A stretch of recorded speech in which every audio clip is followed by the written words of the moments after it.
Hey guys, Jim here with another video for you. This is Shocktober Volume 15, Psychological Terror. But before we begin, at the end of this video, if you like what you see, please consider giving me a thumbs up, a possible subscribe. Most importantly, leave comments below. Let me know what some of your favorite psychological thriller or horror movies are. Now, in this particular edition, I'm going to focus on some films that aren't necessarily horror films. Some of them are, some of them may or may not be. But the one thing that they all have in common is that they are suspense thrillers. Like I said, some are much darker than others, but they all have that same thread running through them. And of course, these aren't all the movies from that genre. There are many, many, many others. First and foremost, the one that pops into my head immediately is Night of the Hunter with Robert Mitchum. It is a fantastic movie, which unfortunately I don't own. But we're just going to jam right through these. And again, some of these movies would not be considered horror movies, but they do have a horror theme. And we'll get to them as we get to them. The first one on our list is Play Misty for Me, starring Clint Eastwood. This is my Kino Lorber Blu-ray. Clint Eastwood directed this movie as well. And this one also co-stars Jessica Walter, Donna Mills, and this is kind of like the precursor to Fatal Attraction. Clint Eastwood is a disc jockey working in a radio station who gets a phone call from a woman every night who says, "Play Misty for me," which is the name of this song. And the two of them shack up. He kind of forgets about her, and she starts stalking him. Like I said, this is about the closest thing to a horror movie Clint Eastwood ever did. This one or Tightrope, which I don't own. But again, to me, this is Fatal Attraction 15 years before Fatal Attraction was conceived. So the first movie on our list, Play Misty for Me. Then we got another stalker movie. This one's from 1980. And this one is called Windows.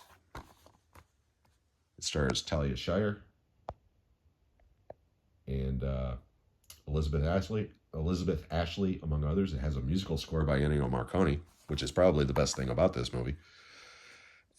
This is one of those stalker movies where it turns out the twist is, spoiler alert for anybody who hasn't seen Windows, she thinks it's a guy stalking her. It turns out it's her neighbor woman who's obsessed with her. So, yeah. Kind of a weak movie, actually. It's got good performances, and like I said, it's got a great score. Anytime you've got Ennio Morricone, you're going to get a good score. Then we got some Brian De Palma magic for you with Body Double. This is from 1984. And it stars Craig Wasson, Greg Henry, and Melanie Griffith, who I absolutely love. Another great musical score, this one from Pino D'Angio. This is De Palma's takeoff of Rear Window. It's kinky, it's violent, it's entertaining as hell. It's not scary, but it is very suspenseful, and it's one of my all-time favorite Brian De Palma films. And then we've got a couple of slow burn movies for you. The first, Don't Look Now, directed by Nicholas Roeg, and starring the late, great Donald Sutherland and Julie Christie, among others. It's from 1973. This movie's all about grief. This married couple, they lose their child, and they move to Europe to try to get away from it all, and dad starts seeing images of somebody who he believes is his dead daughter. And again, this movie is definitely not for everyone. It is considered a classic. I really enjoy it. But I know a lot of people do not like this movie at all, and it's understandable. But again, slow burn psychological horror. Very similar, not in plot, but in reception, is David Cronenberg's Dead Ringers, starring Genevieve Bujold and Jeremy Irons in a performance of a lifetime. Jeremy Irons plays two twin brothers, and this movie's about addiction and obsession. Again, don't know if I would call this a horror movie. It's more of a thriller, but it is very effective once you get into it. Jeremy Irons, like I said, is phenomenal in this film. Speaking of Genevieve Bujold, she also stars in Coma. Oh, same site. Never mind. This is my Scream Factory set, and this one co-stars Michael Douglas and Richard Widmark, among others. Elizabeth Ashley is also in this, who was in Windows. This is based on a novel by Robin Cook. The movie was written and directed by Michael Crichton. This is a medical thriller. And again, I don't know if you would call this a horror movie per se. It's more of a thriller. But there's some horrific stuff involved with the plot of this movie. And I love this movie. This is one of those slow burn movies from the late 70s. I saw this theatrically as a kid. And there's some images in this movie. Again, not gory or anything, but there's some haunting imagery in this movie. I love Coma. Same thing with this one. And again, technically, this is not a horror movie. This is a suspense thriller, but we'll get to why it's included here in a minute. This is The Silent Partner, directed by Daryl Duke and starring Elliot Gould, Susanna York, John Candy in a very early performance, and the incredible Christopher Plummer. The reason why I included this one is because of Christopher Plummer. He is a psychopath in this movie. He tries to rob a bank. The teller sees it coming and kind of rips him off. And the guy ends up stalking the teller to get his money back. This is one of Elliot Gould's best movies. And like I said, Christopher Plummer is unbelievably chilling in this movie. Again, not necessarily a horror movie, but I cannot recommend this movie enough. It is outstanding. Now we're going more into the psychological thriller horror elements, and we're going with Magic, starring Anthony Hopkins, Anne Margaret, and Burgess Meredith, among others. This one is directed by Richard Attenborough, believe it or not. This movie, like I said, it's a psychological thriller. Anthony Hopkins is a ventriloquist who basically has a split personality and channels his dark side through the dummy. Creepy movie. It's not scary per se, but it is creepy. And Anthony Hopkins is great, as always. Another psychological film in that genre is Fade to Black. This one stars Dennis Christopher and a very young Mickey Rourke. And this movie, again, technically it's a horror movie. I don't know if I would call it scary. It's more of a suspense thriller. But in this particular case, this guy is, he's constantly being picked on by everybody in his life. He works in a movie warehouse, and he's obsessed with old movies. And one day he just snaps and starts killing people, and he uses the personas of classic movies to do so, like Dracula, The Mummy, Hopalong Cassidy, and James Cagney from White Heat, which features heavily into this movie. Again, not a scary movie. Dennis Christopher is very good in this movie. And this is one of those movies from my childhood that I'll always enjoy. Then we've got a couple under-the-radar movies for you. The first of which is called Jack's Back, starring James Spader in a dual role, and Cynthia Gibb, among others. This one is directed by Rowdy Harrington, who also directed Roadhouse. This is like a psychological thriller where some murders are going on, and it appears to be modeled after Jack the Ripper from 150 years earlier. And James Spader plays two roles. He plays brothers. One of the brothers is a suspect, and the other brother is trying to clear his name. Again, not necessarily a scary film, but it does have a good fair amount of suspense to it, and James Spader is really good in a very early role. And then we've got The Doctor and the Devils. This one is based on a true story, and it's got a killer cast. We're talking Timothy Dalton, Jonathan Pryce, Stephen Ray, Julian Sands, Patrick Stewart, and many others.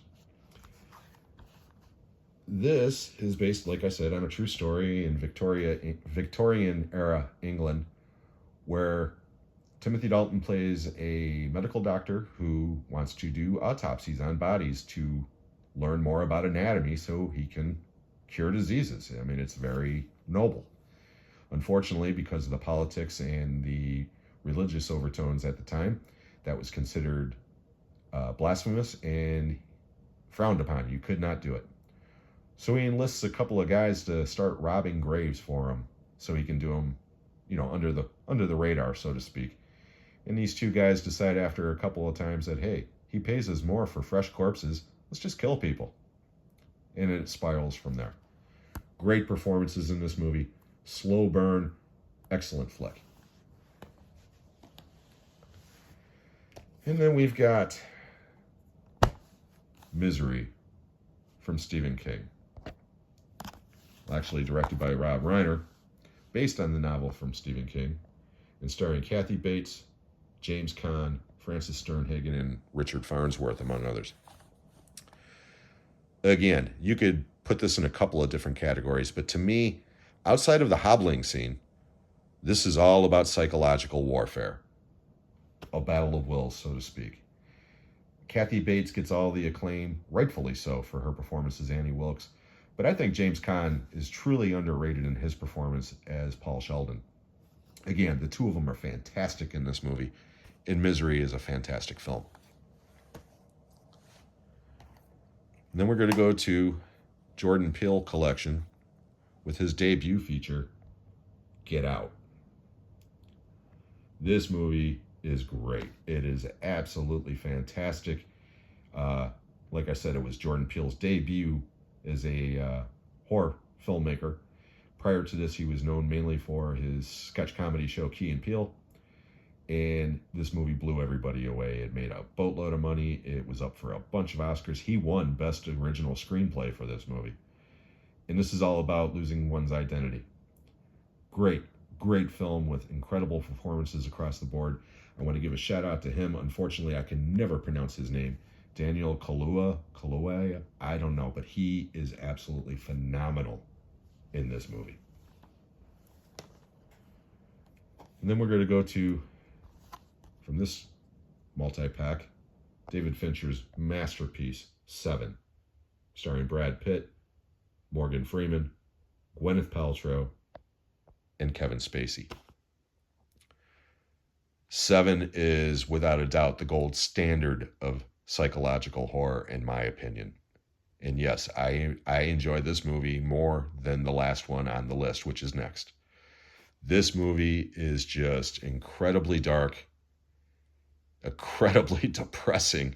It's got one of the darkest endings of all time, but it's so good and it's so well done. And Brad Pitt gives one of his best performances. Morgan Freeman is solid as always. And Kevin Spacey, who doesn't even appear in the movie until the last 10 minutes, is chilling as John Doe. I absolutely love Seven. I still think it's David Fincher's best movie. But we're going to end it on this one, and I think everybody knows which one. Jonathan Demme's The Silence of the Lambs.